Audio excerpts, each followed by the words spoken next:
દેવચકલી લીલા ઝાડ પર બેસતા આવતું વર્ષ સારું રહેશેનો વર્તારો આજે તારીખ 14મી જાન્યુઆરી ઉત્તરાયણ નિમિત્તે જરડા ગ્રામ પંચાયતના સરપંચ પરેશભાઈ મેણાત દ્વારા કરવામાં આવેલ છે। આદિવાસી સંસ્કૃતિ મુજબ ઉત્તરાયણના દિવસે ગામના યુવાનો દ્વારા દેવચકલીને પકડવામાં આવે છે, ત્યારે ગામના મુખી સરપંચ કે કોઈ પ્રતિષ્ઠિત વ્યક્તિના ઘરે જઈ દેવચકલીની ઘી ગોળ અને તલ ખવડાવી તેમના હાથે ઉડાડવામાં આવે છે। ઉડાડેલા દેવચકલી જો લીલા ઝાડ પર બેસશે તો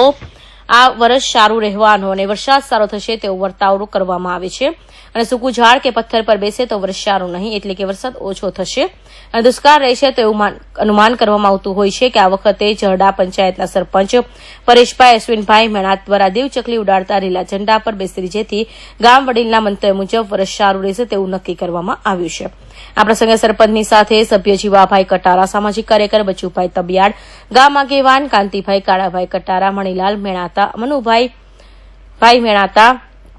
જયંતિભાઈ મેણાત, ભીમાભાઈ મેણાત, હાજાભાઈ મેણાત, બાબુભાઈ મેણાત, ઈશ્વરભાઈ ડામોર, કનુભાઈ મેણાત, રાજુભાઈ, રમેશભાઈ, કાંતિભાઈ, નરસિંહભાઈ વગેરે જેવા મોટી સંખ્યામાં હાજર રહ્યા પ્રસંગની ઉજવણી કરી હતી। અરવલ્લી હિતેન્દ્ર પટેલ।